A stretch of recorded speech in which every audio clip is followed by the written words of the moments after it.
L'aéroport Toulouse-Blagnac, le partenaire des entreprises du Grand Sud-Ouest, vous présente le Club Éco d'Objectif-News.tv.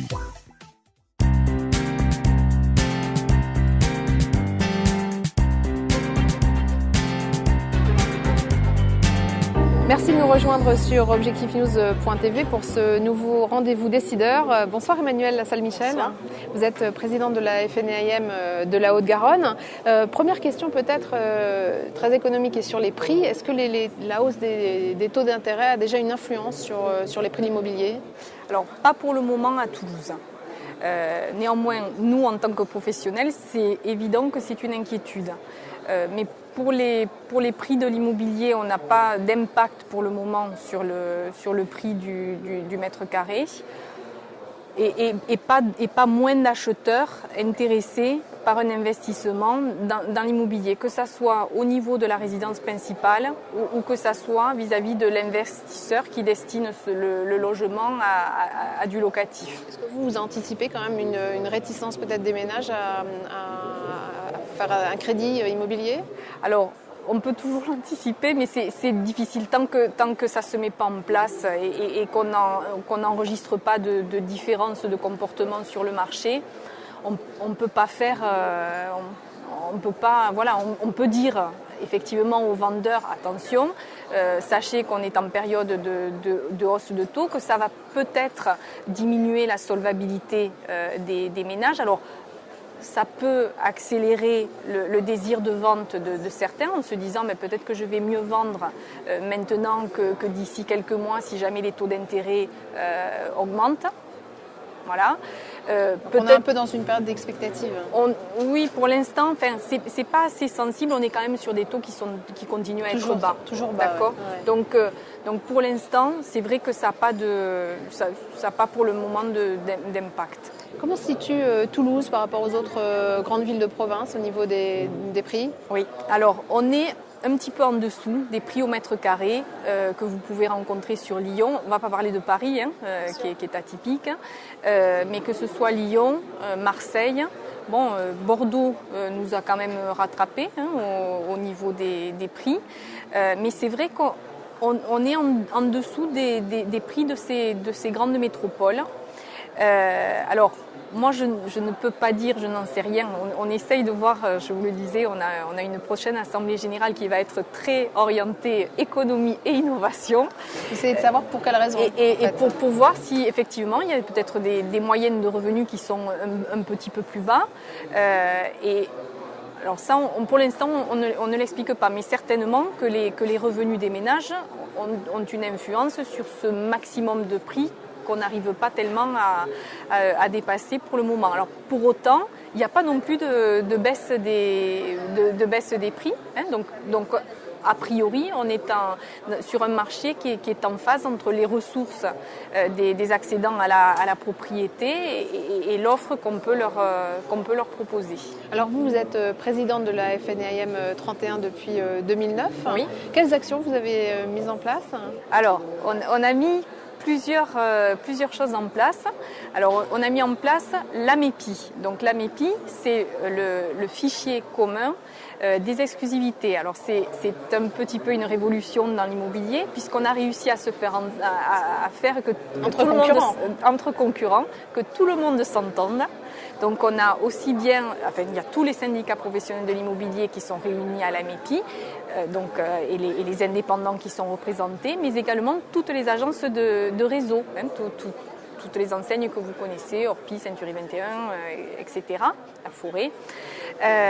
Donc tout le monde s'est entendu pour faire un fichier commun et accélérer le processus de vente et d'achat. Alors c'était effectivement une attente de la part des vendeurs qui se disent après tout j'ai confié mon bien à un professionnel, c'est pour que derrière j'ai du résultat.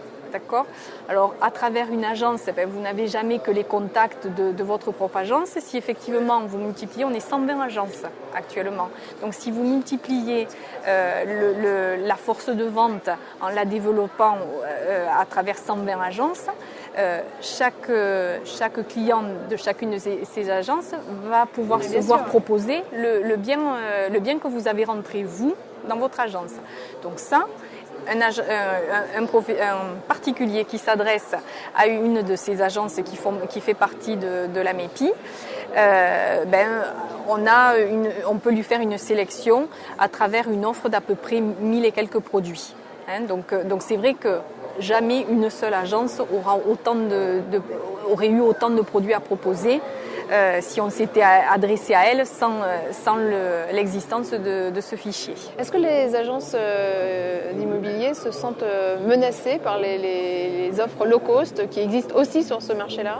Alors, les agences low cost ne font pas partie de ces fichiers communs d'exclusivité. Par contre, c'est vrai que les agences low cost, alors au début, on les a un petit peu regardées d'un mauvais œil en se disant mais comment vont-ils réussir à s'en sortir ? Par contre, ce qui est sûr, c'est qu'ils vont remettre en question l'offre que nous pouvons proposer et le particulier va s'interroger en se disant mais après tout, si je peux avoir le même service à travers une agence low cost, je vais peut-être m'adresser à l'agence low cost. Donc ça a été un impact publicitaire pour ces agences très important. Bon. Au final, de toute façon, on ne peut pas traiter plus de clients que... Et nous, par contre, ça a remis en question le détail de l'offre qu'on pouvait apporter à un particulier. Donc, on a mis en place effectivement cette AMEPI pour être plus efficace.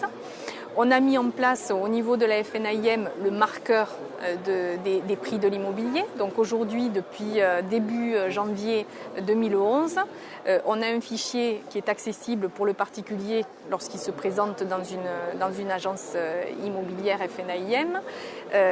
On va être à même de lui donner les prix des biens qui se sont vendus à proximité du sien. Donc effectivement, ça vous a obligé finalement à modifier un peu vos pratiques ? Nos pratiques, notre... Alors, on avait tout ça, on avait envie de le mettre en place, y compris aussi, on met des produits d'assurance aussi au niveau de la transaction. Si jamais il arrive un accident au vendeur ou à l'acheteur entre entre le compromis et l'acte, une crise cardiaque on prend en charge une partie le dépôt de garantie, notamment du bien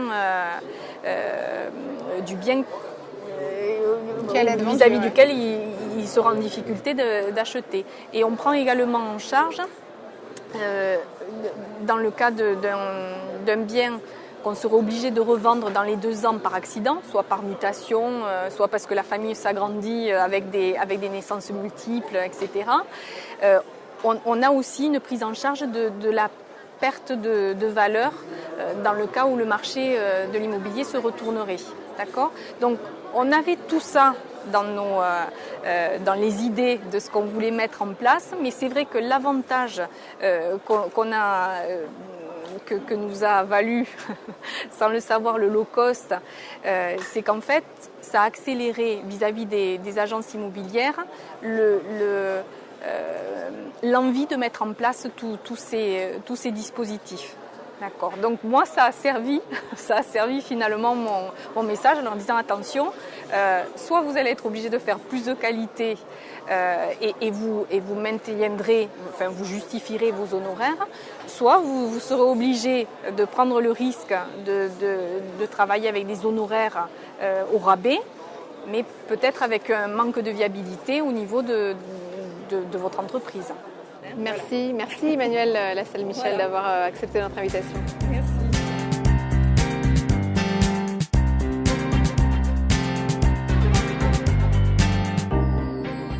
L'aéroport Toulouse-Blagnac, le partenaire des entreprises du Grand Sud-Ouest, vous présente le Club Éco d'Objectif News.tv.